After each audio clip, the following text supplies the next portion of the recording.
Hey guys, it's me, TechNicol. Just wanted to welcome you guys to the second part of the question and answer. I hope you guys enjoyed the last one, and if you didn't get a chance to check out that first part, I would stop this video, go back and check that one out, and I hope you guys enjoy. Thanks. Advice for people chasing their passions. Alright, so this topic is really important to me because this is something that I've been expanding on myself the past couple months. My biggest thing is patience. So like, think about all the people you look up to for the things that they're doing, right? For my example, let's put in Eminem, Joyner Lucas, NF, all these guys, right? NF, for example, 10 years ago, he had 60,000 followers. Now he's at 2 mil. It took him 10 fucking years.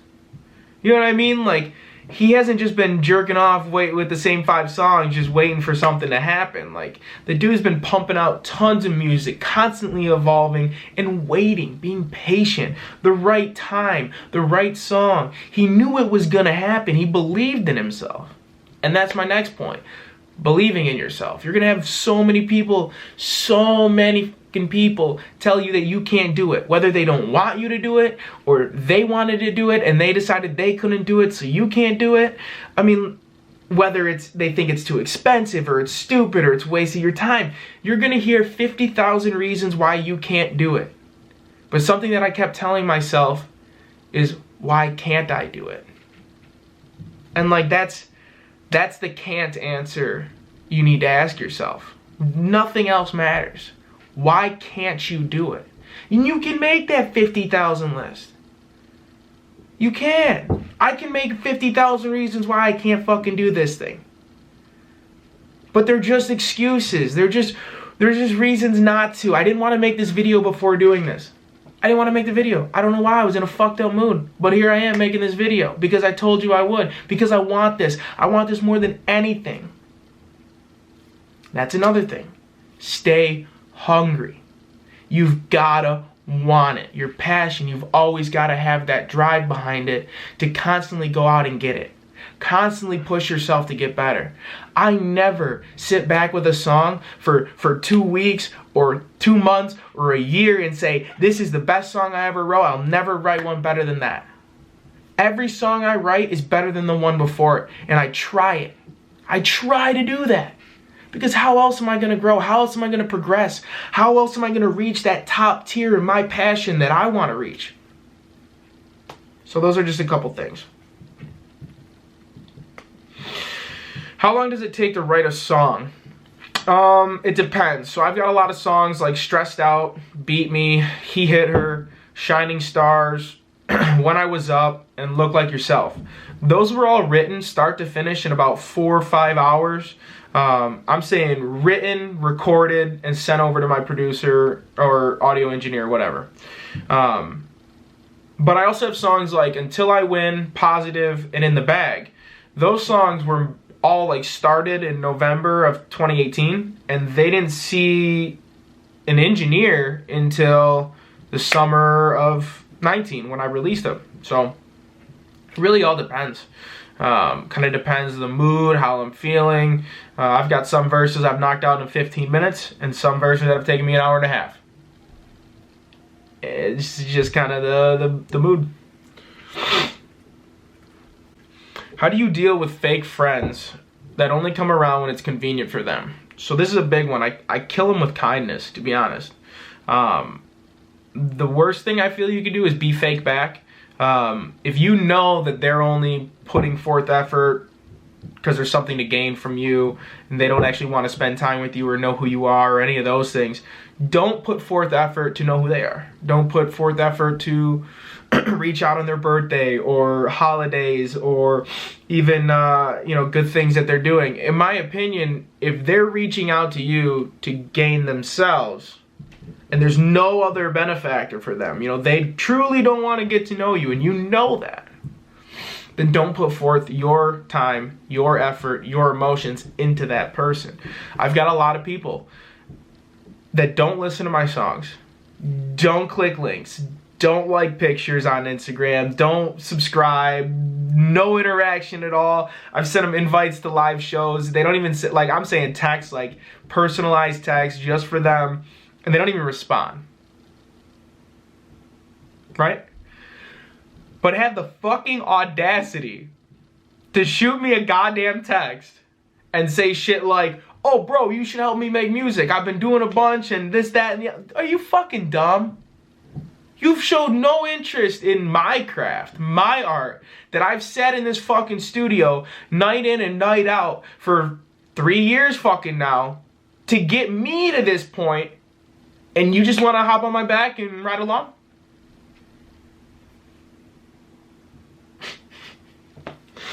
So yeah, I just kill them with kindness. I'm very polite. If they decide to click a song every once in a while and give me a little, hey man, that's cool. Hey, thanks, I appreciate your time. But like, I'm not putting forth my time and effort into that person. What's your favorite song you've created so far? I'm gonna have to say He Hit Her, and it's got a long reason behind it.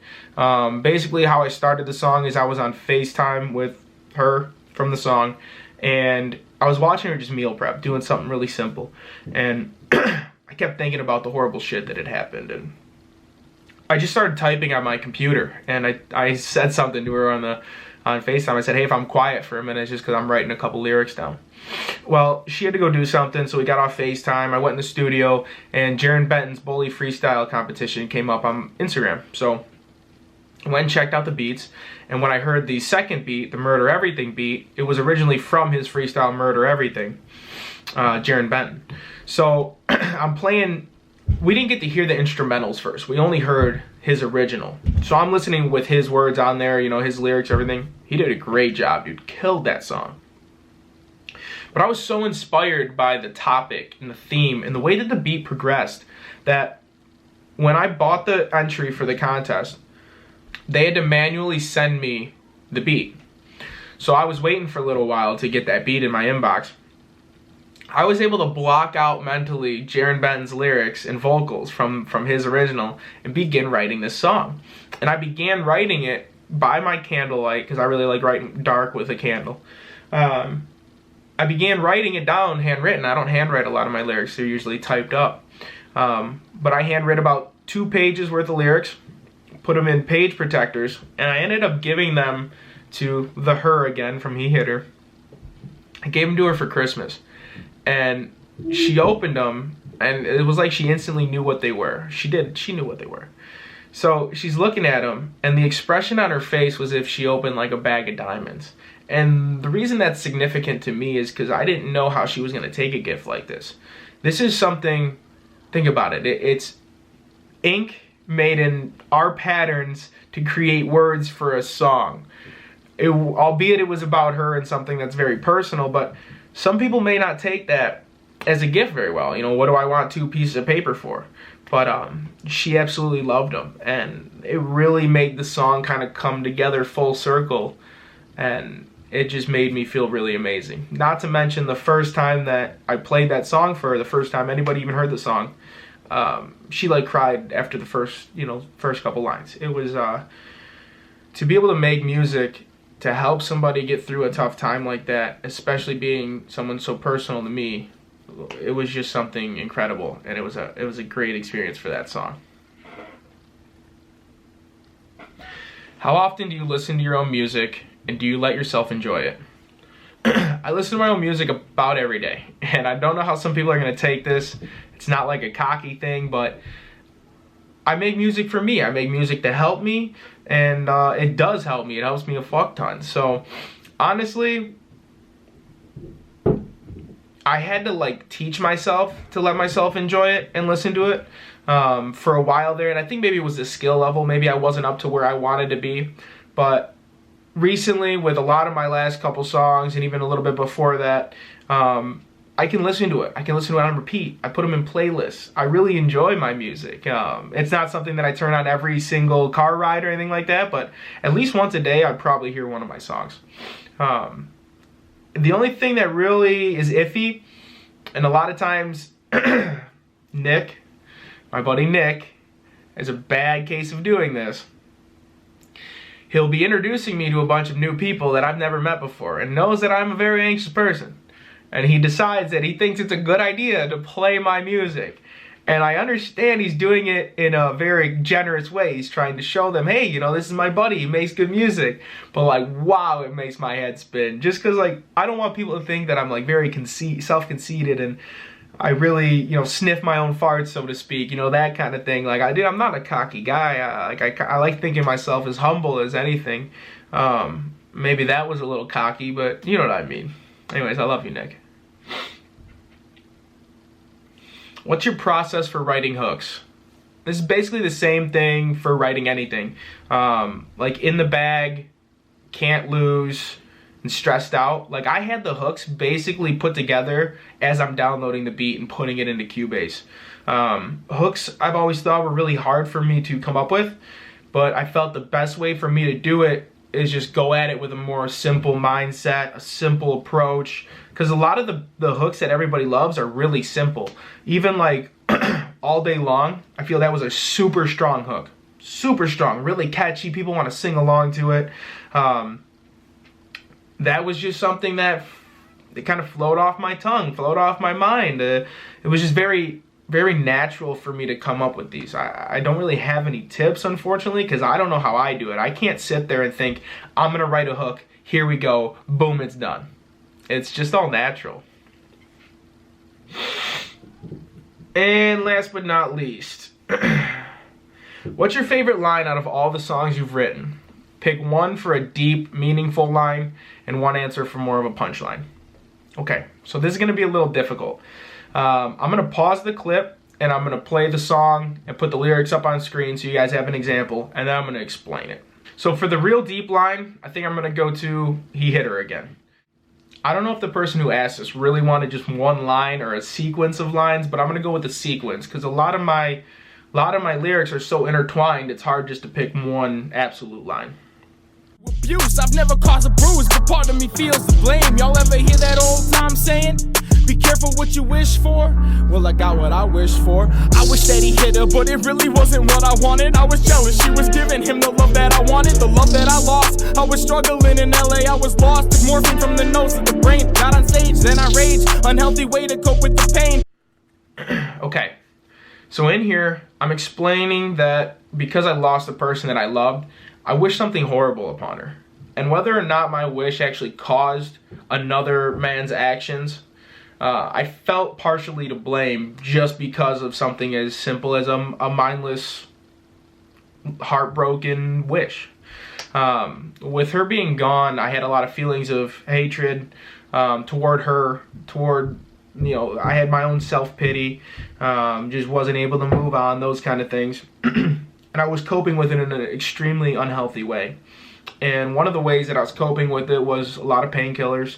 Not a lot, I didn't get addicted to them, but like when I went out to do my couple shows on tour, especially in California, I had some morphine on me, some morphine tablets, and I remember I was 8th floor in my hotel in LA, and I did a line of morphine. I don't even usually snort that shit, but I was going through such a hard time that I took it right to the fucking brain, and like, yeah, dude, I felt on top of the world. What do you want me to tell you? I snorted a fucking line of morphine up in the 8th floor of a hotel in LA, and then I went and played a show. And I had a photographer take a bunch of pictures. Shout out to Rodney. I'll put his tag on the screen here. But took a bunch of pictures of me, shot the show. Me, him, and the DJ were smoking a blunt in the back. You know, it was a hell of a night. And when I got home, I realized just unhealthy everything was for me, and I crashed super hard. So I'm going to go with that for the He Hit Her, for the deep, meaningful lyrics.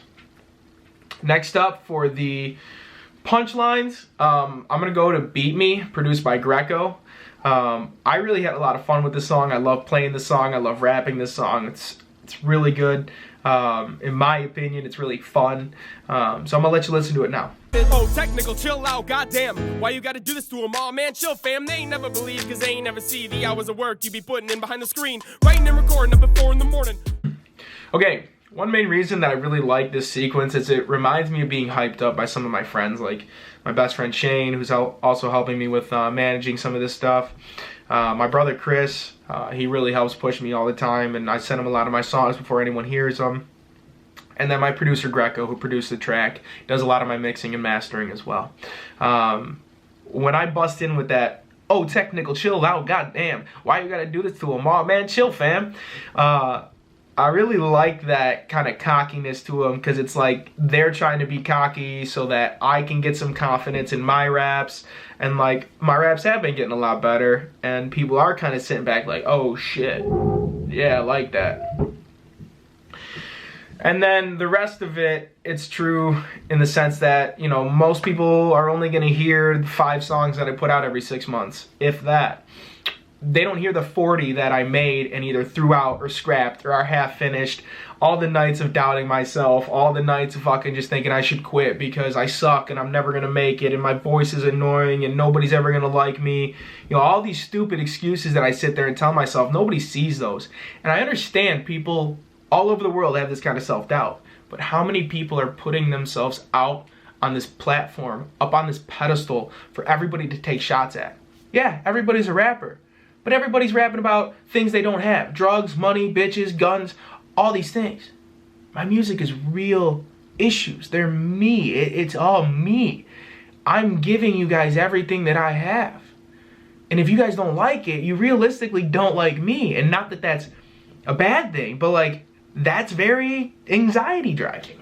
It makes me anxious as fuck. What do you want me to tell you? So, I know this was kind of a long video. It was a little longer than I hoped for, but I might have ended up splitting it into 2. I don't know yet. I hope you guys enjoyed. If you have any other questions, feel free to drop them in the comments.